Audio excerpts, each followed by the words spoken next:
Boss Terence, ano i-review natin right now? Kafu! Ooh. What is up mga may hilig sa babango? This is your boy Armin and this is my co-host Terence! Welcome back again dito sa Amoy Piranyan! For today's episode, we are so excited to share with you our blessings sa itong pabango na to. Kating-kating na kami ni Boss Terence. Kakaganto namin sa video at sa mga live namin na lagi namin pinapakita to, tong sign na to. And this is the bottle, which is from the brand of... Amaranth.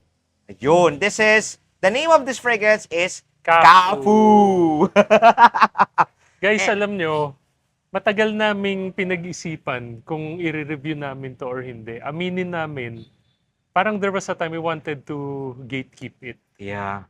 Kasi, unang-una, hindi yata siya masyado sumikat dito sa atin. Mm. And nung naamoy namin, well, nagustuhan namin. Oo. And parang ayaw naming magka-hype. Para lahat ng mga, kasi parang iisa o dalawang seller lang yung may ganito dito, Oo. hindi pa pinapansin. Kasi mamaya pag na-hype, baka tumaas yung presyo eh. So balak namin ni Armin, Mag-hoard muna kami. backup bottles namin lahat yun.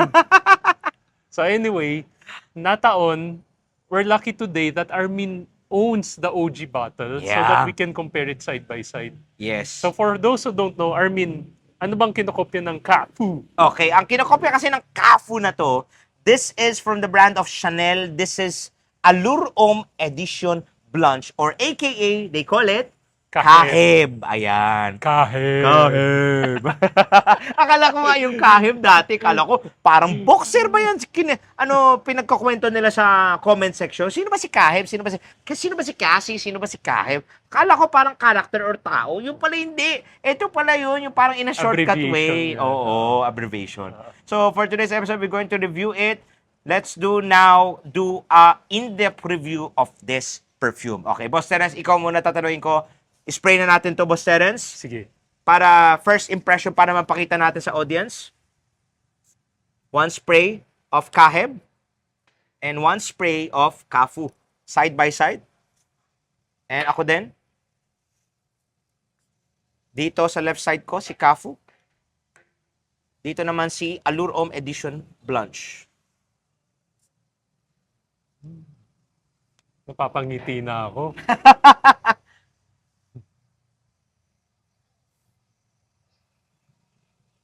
Grabe, no?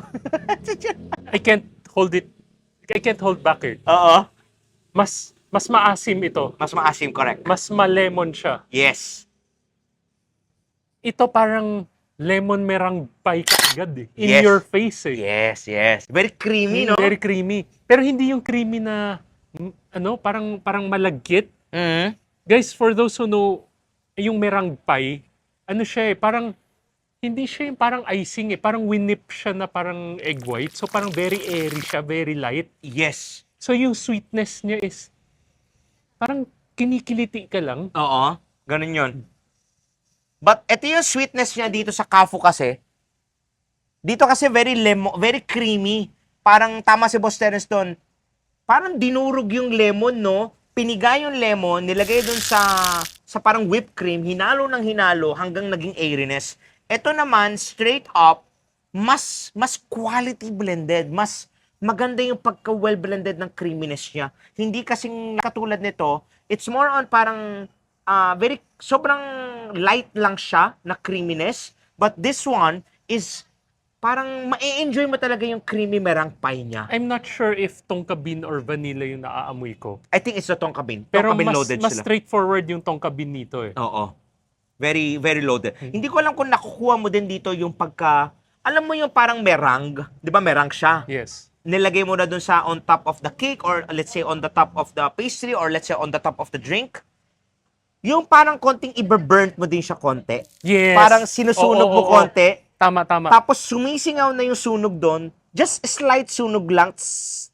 Tapos bumubunga yung airiness ng lemon merang pie. Oo, yung parang nakakaramelize siya. Oo.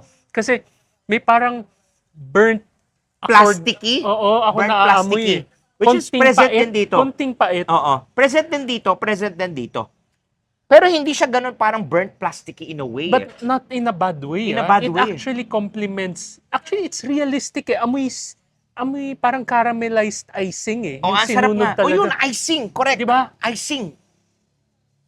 Actually, for me, ito yung tipong parang meringue na it's wrapped in a parang, ano tawag nun? Cellophane na plastic Mhm. na syempre, di ba, pag kumakain ka sa pastries or let's say mga brownies kinakain mo, di ba may parang lagayan yan na parang, ano tawag doon? Mm-mm. Paper ba yun or something tawag doon? I don't know Parang what. yung wax paper. Wax ganun. paper niya. So, before mo kukunin yung pastry mo doon, maaamoy mo yung pastry behind that. So, kailangan mo talagang i-unbox talaga yung pastry na yan, the lemon meringue. It's very present in there. Pero guys, wag niyong Grabe. iisipin kasi lemon meringue pie kami na lemon meringue pie. Baka isipin niyo na parang amoy dessert, amoy well, in a way, pwede nating Pwede na sabihin maging- na gourmand siya. Gourmand siya. But it's still a freshie eh. Yeah. So, for me, it's very bright, it's very uplifting eh. Oo. Mas naglilin siya sa akin as a freshie more than a gourmand eh. Yes. Hindi siya parang heavy sweet or heavy dessert type of a fragrance. Hindi. Alam mo ba saan nanggagaling yung freshness niya? It reminds me of parang you just open a can of Sprite. Yes. Do you get that? Mm-mm. Parang lemon Sprite siya na meringue. In a parang bagong produkto ng Coca-Cola, di Or ba? parang bagong squeeze yung lemon eh. Yun, no? oo. Ano, no? Sobrang unique. Ang sarap ng pagkapal. Pero sobrang lapit nila. Sobrang lapit dito ha. I That's mean, why ikaw ginigate yung namin to may-ari eh. nito eh. Oo. Ngayong naamoy mo to, how close is it sa tingin I mo? think I don't need to hunt anymore a vintage kasi this is older batch. This is batch 2015 if makikita nyo dyan. That's the number. Okay, this is 5001 ng Kaheb.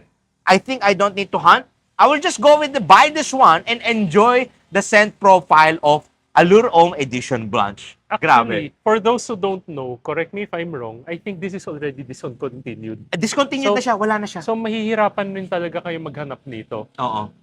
Pero, guys, ito, alam mo, initial spray, anong naalala kong pabango dito? Ano naalala mo?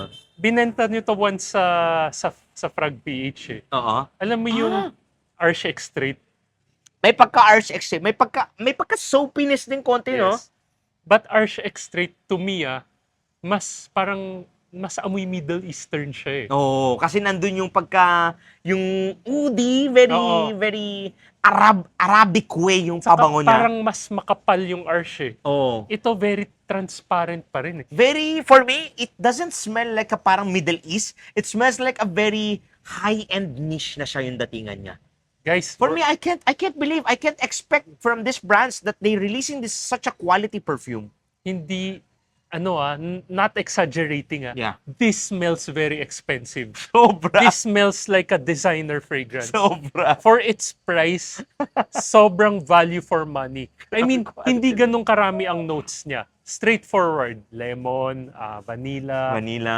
The meringue, the Oo. creaminess. Konti lang. Pero, Sprite. pero sobrang simple. It's done right. It's Yeah. done beautifully. It's blended well. Yeah. And it smells quality. Yeah. Actually, minsan, mas masarap pa nga talagang kumain ng pagkain yung simple, Simple lang eh, yes. Simple lang yung blend, tapos kakainin mo. Grabe. Ang galing, ang galing. Hindi ko alam. Etong brand na to, hindi to masyado kilala, di ba? Hindi. Hindi masyado, no? Hindi. So, now, you know already this brand. I think, sa tingin ko, marami pa sila sa tingin ko na magagandang quality na nirelease siguro na hindi pa natin na-discover. Or feeling ko, marami ring bumili niyan, pero hindi lang nagsasalita. Parang gusto nila, meron sila yung sa kanila lang. Ayaw nila i-share sa community kasi natatakot sila na Hindi, dati- mag-hype or mag-discontinued. Ganon din tayo eh. Kaya, Ayaw namin i-share eh. So far, we enjoyed this one so much. And kamusta naman ang performance nito sa'yo, Boss Terence? performance, don't expect it to be beast mode. But then for a freshie, I'm happy. On my shirt, again, 6th hour na aamoy ko pa siya. Mm-hmm. Although medyo nagfe-faint ng konti yung lemon, pero nandun pa rin. Unlike yung mga ibang freshies na mamatay talaga yung, nawawala sa akin yung citrus niya eh. Yes, it Sa, fades away. sa kanya meron pa rin, which nagustuhan ko. Galing, no? Oo. And for me naman, sobrang love na love ko to. Natuwa talaga ako dito sa inyo na we shared this one finally. The performance of this one, it's really outstanding. I don't think, kasi ito almost paubos na to, Boss Terence, itong kahib ko almost nandito na yan, no? So sabi ko, thank you Lord.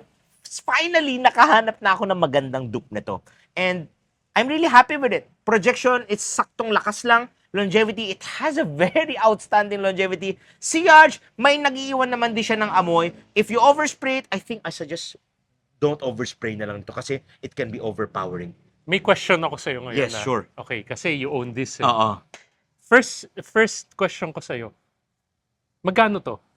Yan, since discontinued na yan at old batch yan, mga nasa 6K, 7K. Okay, sabihin mahal. natin 6K ito. Oo. And you don't own this. Okay. Nandyan siya. May nag-alok sa'yo nito, 6K. Okay. May nag-alok sa'yo nito, around 2K something. Okay. Scent profile, 6K and 2K, hindi mo problema ang pera, anong bibilhin mo? Bibiling ko ito. Okay. Hindi ko nahanapin to, Boss Terence. Bibiling ko pa rin siya sa tingin ko. Bibiling ko pa rin siya just for parang remembrance, memories. But if I want to save up money, I would go with this one. Oh, sige. Ito, next question. Sabihin natin walang brand yan. Okay. Okay? Same price. Okay. Okay, A and B. Based on scent alone, anong pipiliin mo? Ito pipiliin ko. Guys, Sobrang ito yung quality sinasabi talaga. namin sa inyo na not all the time, laging nananalo yung OG. Yes. There are some cases na parang feeling namin the dupe house did it better. Yeah. And here's one situation na ganun. Yes. So we're happy. Pag may mga ganung moments kami, sobrang saya namin. We are very, very grateful for this mga ganyang klaseng release. Natutuwa kami talaga eh. Kasi ang laki din na natitipid, not only us, for you as well, guys, na malaki yung matitipid yung pera. Unless you wanted to spend a lot of money, you hunt the older version, then you do you. Diba? Moreover, discontinued pa to. Oo nga eh. So, Hirap na To be hanapin. honest, hindi ko maintindihan bakit diniscontinue ni Chanel to. Mhm. I honestly think ang scent profile nito is medyo timeless eh. Sobrang timeless. Feeling ko, 10 years from now, okay pa rin to eh. Yeah. Ganyang klaseng DNA, parang Chanel always executes it perfectly. They tend to feel like parang they always release such a good freshies out there that will always, kahit ilang years pa yan, tama ka doon, it will be always timeless. Parang lagi kong example eh, di ba? Yung adobo. Oo. Kahit magsawa ka ngayon, after next year, 3 years, babalik ka pa rin dun eh. Kakainin So for mo pa rin. us, ito yung, ganun yung parang scent profile nito eh. Yeah. Simple lang, pero done right. Done right, Oo. yeah. So, yun lang yung masasabi namin. Hopefully, na-enjoy nyo itong review namin. This is our in-depth review and honest review about this perfume. Hindi rin kami nagbebenta nitong pabango na to. And we're just sharing you our blessings and revealing yung gine-gatekeep namin matagal-tagal ng pabango. Okay? And nothing else to say, Boss Terence? Armin, one last time for the camera. Sure. Anong pangalan ng pabango na to? Kafu! Love you all, guys. Mwah. Hindi pala natin nasabi, Boss Terence. Would you highly recommend this one or not? Highly recommended. Safe blind buy, yes or no? Yes, very safe. 100%. Love y'all.